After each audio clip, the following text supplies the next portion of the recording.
अस्सलाम वालेकुम, कैसे हैं आप सब। आई होप आप सब ठीक होंगे। मैं आप सबसे बहुत ही मज़ेदार रेसिपी शेयर कर रही हूँ, नमक पारे। जो मैं नमक पारे बनाऊंगी तो बहुत मज़े के बनेंगे, खस्ते भी होंगे और क्रिस्पी बनेंगे।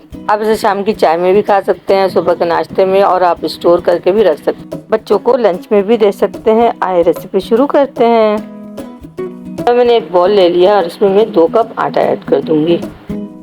कप से हम चाय पीते हैं उसी कप से मैंने 2 कप आटा ले लिया और आटा लेके मैंने बॉल में ऐड कर दिया। भी लेकर के आप उसे नाप करके इसमें ऐड कर दें। तो यहाँ पे मैंने 2 कप आटा ले लिया है। अब साथ में आधा चम्मच से कम मैंने अजवाइन ऐड कर दिया है और आधा चम्मच जीरा। इन दोनों को डाल के मैं इसे अच्छी तरह मिक्स कर रही हूँ। 4 चम्मच मैंने घी ऐड कर दिया और घी को मैंने पहले गर्म कर लिया था और फिर मैंने इसमें ऐड कर दिया। और इसमें मैं आधा चम्मच से कम मैंने कलौंजी भी डाल दी है और इन सबको डाल के मैं अच्छी तरह मिक्स कर रही हूँ। कलौंजी को मैं अच्छी तरह पहले साफ कर लिया। अब मैं आटा मिक्स करके अच्छी तरह चेक करूँगी। तो मैं घी की ज़रूरत होगी तो मैं घी और ऐड कर दूँगी। मैंने हाथ में उठा करके देखा तो ये लड्डू की तरह बन गया है, तो इतना घी काफ़ी है। तो और इसमें मैं घी ऐड नहीं करूँगी। तो अब इसी में मैं नमक ऐड कर दूंगी। तो आधा चम्मच मैंने इसमें नमक भी ऐड कर दिया है, तो इससे अच्छा सा टेस्ट भी आएगा और कलौंजी अजवाइन डालने से इसमें अच्छा सा फ्लेवर भी आ जाएगा। तो अब मैं इसमें थोड़ा थोड़ा पानी डाल करके इसे अच्छी तरह गूंद लूँगी। आटा का डो सख्त होना चाहिए, तो यहाँ पे मैं सख्त आटे से इसका डो मैंने तैयार कर लिया है। अब मैं इसमें थोड़ा सा घी लगा दूँगी और घी लगा करके इसे ढक दूँगी कुछ देर के लिए, ताकि इसमें पापड़ी ना बने। को मैंने 10 मिनट के लिए रेस्ट करने के लिए छोड़ दिया है। अब यहाँ पे मैं मिक्सर तैयार करूँगी। तो आटा और घी का मिक्सर तैयार करना है, यानी साटा तैयार करूँगी। तो अब यहाँ पे मैं 2 चम्मच घी और 2 चम्मच मैंने आटा ले लिया है। तो इन दोनों को मैंने अच्छी तरह मिक्स कर लिया है। आपको लग रहा है कि इसका मिक्सर बहुत ही गाढ़ा है, तो आप इसमें थोड़ा सा ऑयल डाल के इसे मिला लें।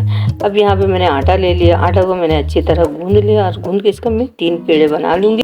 तो मैंने 3 पेड़े कट कर लिया है और इसकी मैं 3 रोटियां बनाऊंगी और जिसे पतली रोटी की तरह बेल लूंगी। यहाँ मैंने पेड़े ले लिया है और लेकर अब इसी तरह मैं बेलूंगी, क्योंकि इसका डो सख्त है। ना इसमें मैं खुश्की ऐड करूंगी और ना इसमें मैं घी या तेल लगाऊंगी। बस इसी तरह बेल करके मैं इसे बड़ा कर लूँगी। और इसे ऐसा बेलना है कि ना कहीं मोटी होनी चाहिए ना कहीं पतली होनी चाहिए। रोटी बिल्कुल बराबर से आप बेलें। मैंने आटा और घी का जो मिक्सचर बना के रखा है, तो अब मैं इसमें रोटी में लगाऊंगी। तो मैं उंगली की मदद से इसे चारों तरफ लगा रही हूँ और इसे साइडों में और बीच में भी लगाना है। उंगली की मदद से मैंने सारे जगह पे घी लगा दिया है।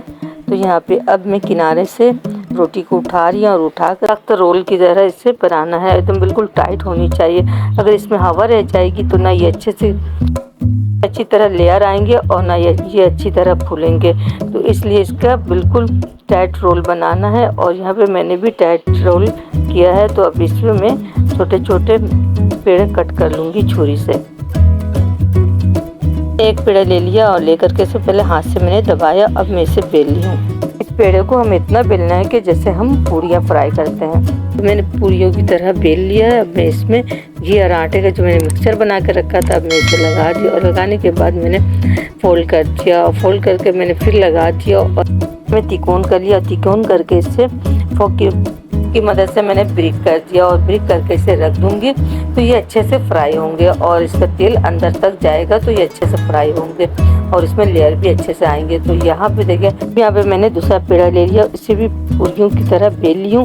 जब पूरियों की तरह मैं बेल लूँगी तो अब इसी में मैं घी लगाऊंगी। बस उसी तरह करना है जिस तरह मैंने पहले किया था।